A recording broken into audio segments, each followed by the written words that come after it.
Okay, tukwaniriza obulamu bugamba kyababali dia pozo obubwo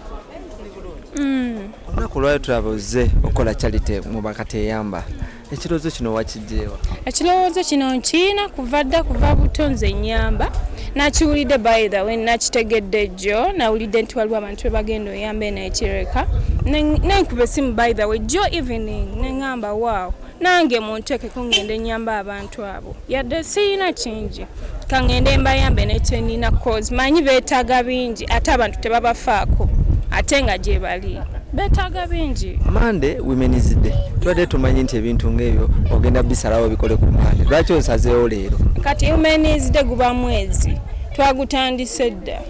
kati tuli mu Women's Day nina okuprovidinga abantu nga nze omukazi it's my role nina okuwa abantu okuba nga obitegeera. Abantu bagamba musically wagwa naye tulaba akasente otaddemu akasente kangi sente ozijjawa? Kati ndowooza olaba bye boogera si bituufu omuntu yagwa sente azijjawa nze sigwangako nsigadde nkyakola mu corona nate olimbako nayantanga ntadde sweet love weewumuzeeko ntadde olimba balwitabirako gena boolulaba sigwangako lwakuba abantu abamu babeera tebakufollowinga ne bagamba nti wagwa sisobola kugwa natadde olimba balwitabiraka era mugenda bamululaba lwatandise no playing by the way natadde jjo video. Ennyimba zogamba ziwata mu corona zikuba luddawa ate nga n'endongo baagisiba. Endongo baagisiba kyekizibu by the way tusaba nnyo batuyambe tufune kasente kati nze nganze sente nzijja mu Snow Paint cause mbadde brand ambassador kati akasente ke bampadde ngambye kanjira nkola kinyambako ne ku bantu n'omuziki ngenda gwongeramu amaanyi ennyimba zibadde zikuba buli wamu luddawa mu corona laba nono spark neku NBS zibadde zikuba amasa abadde akuba ennyimba zange ne walewala badde azikuba ku after 5 zibadde zikuba by the way laba yegolaba TV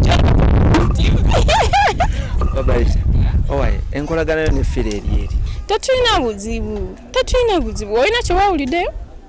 batugamba nti wali oli akati mwava olutalo tetulina lutalo balimba bambi tukolagana we are friends kati mukwano gwaffe tetulina buzibu ali temwerya kizibu naawe tetusobola gwokimanyi bulungi oli alina mukyala we nange nali singo nga it's okay wenyini era lwaki mwefunza bamaneja bamwe kati ate wadda ku maneja awo kati bagamba awali omuliro oba bagamba amasavu egasemberera omuliro gasaanuuka mostly omukazi wakola n'omusajja bagamba beeyagala enaku zino even bwokola musajja namuno na musajja muno bagamba era waliwo ekiriwo naye ngaebyo bigambo by'abantu oli abamaneja abaguba muziki Martin Entertainment biri bigambo by'abantu naye nagyebale si kibi baba bekwasaganyiza naye nga kituufu maneja ye ekwe naawe bituufu maneja wange mwana ekitiibwa sagaana byogerako bayinza n'okungoba ku mulimu maneja ayinza okugoba ku mulimu okuteeka relationship yammwe mu public nedda sebo olw'okumwogerako n'okumusibako amatu g'embuzi wafuuka kati wasalawo okubeera kayimba kamu maama kiti gye wakuba bambi oluyimba naluzaako nakuba yeshuwa ow'amaanyi engoma eŋŋanda weewumuzeeko zikuba naye ku TV babuuza abaana tewalabe nga baziyimba zonna buli lwimba obudda lwenkuba nga baluyimba naye gweoba olaba TV ki simanyi nakumanya batugambye nti ne Snow Paint yakugobye neteekawo Madrata Nchiko kubanga tokyalina na waaka kati nkubuulire Snow Paint natandika nayo tuwezezza emyaka 2 Snow Paint tweyongedde kati nze bambuuziza abantu kibe tuyinza okwongerako babeere nga ba brand ambassador cause nze njagala kweyongerayo na muziki nkyongeremu amaanyi nembagamba nze yaba recommandinze Madrata Nchiko they are my friends ate balina bebakyasinze mu bacomedian balina aba followers bangi bakola bulungi buli kintu tebakola kitambula neŋŋamba tuweewa Madrata Nchiko they are my friends they are my brothers ate bakola bulungi bagenda twala maaso Snow Paint nange nasigadde nkola nabo by the way nze saavuddemu mwende ndi as a family ya tukola fenna new brand ambassadors nze owobeera waliko mu kampuni ng'era ojagaliza era osigala okyali family era nkyakolagana nabo kubeera baneebuuzaako kati tukole tutya kati zino sente tulaba nsaasaanya emmotoka yiyo kikikyo ogiyina kati laba ntandise okuwa abantu ebintu sente ezo Barita wayingiramu emize gyaki kubanga ekintu okikwasaganya n'ogenda ne bakuwayo kasa nedda mirimu kati olaba mu lockdown nagendanga nenkola kuba abakampuni baali bakola abazimbi abasizi fe twali tukola nga tutunda langi tutambuza ezo sente ate contract yange ebyalimu bebimu ku ebyo ezo sente zange nazikola n'entuuyo zange laba nnoono ng'ogyeko okuyima mirimu ki emirala gy'okola kati nze nina faamu ukitegeeza nina boutique nina bintu bingi saagala nakunsindikira bakubi ba butayimbwa sobola okweyimirizaawo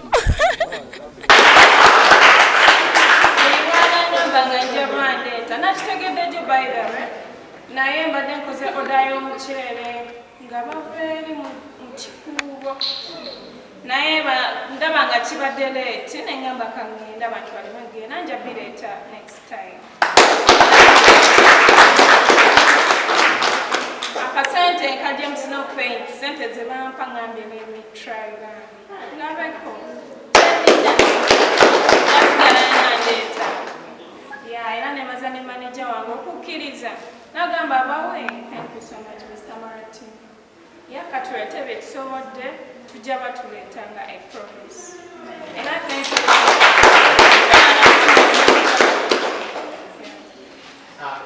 kwogera bingi waliwo omukyala muzibe yagambye babalita ng'ayingidde mu kizimbe ndina ekibuuzo kyange kyenjagala okubuuza nzinyonyoke bulungi gyali madamu Naigage madamu gwobadde olinda atuuse mbadde nsaba omubuuzo ekibuuzo kyo within few seconds alina puroguramu endala gyagendako naye atuwadde obudde obwo naawe ofune omukisa ogw'okubuuza ekibuuzo kyo tweyanze gajje muleete omuyimbi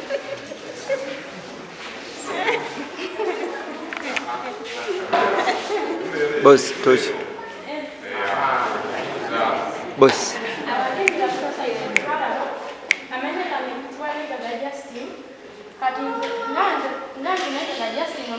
I speak for the business. Kati nga bano bamemba baffe betubeera nabo wano mu Kirema abamu basoma craft abamu nviiri abamu bamanyi computing abamu basoma bingi catering and so on. Kati nze challenge gyensanga ngenda nensoma nga okutunga paadi okola liquid soap biki naye nsanga nga sibisobola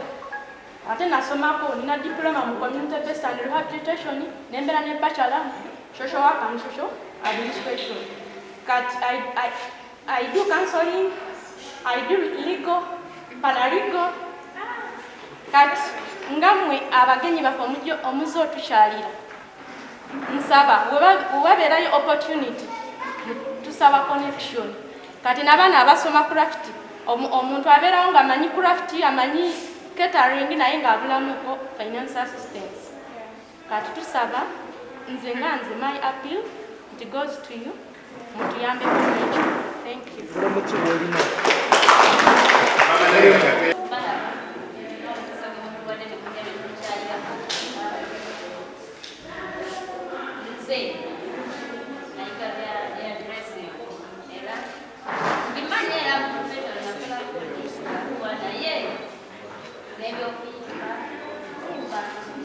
But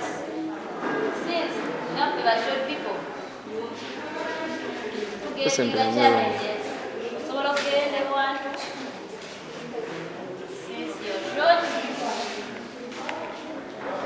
some opportunity. Maybe you go for a picture.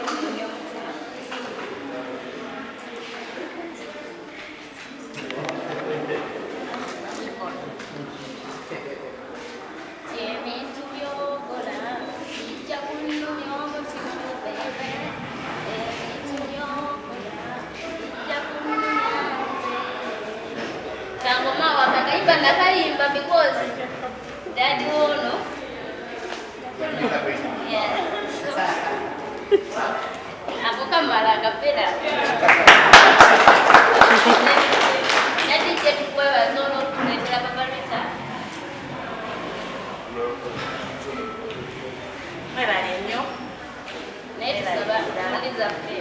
Short people. It's the one you want to see.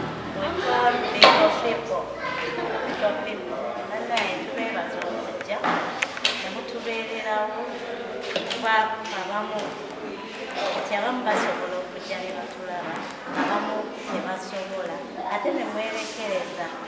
ebintu kuba abamu baba balina abamu tebalina bambi tubeebaza okujja okutubeerera nemutulaba tweyanziza temujjangu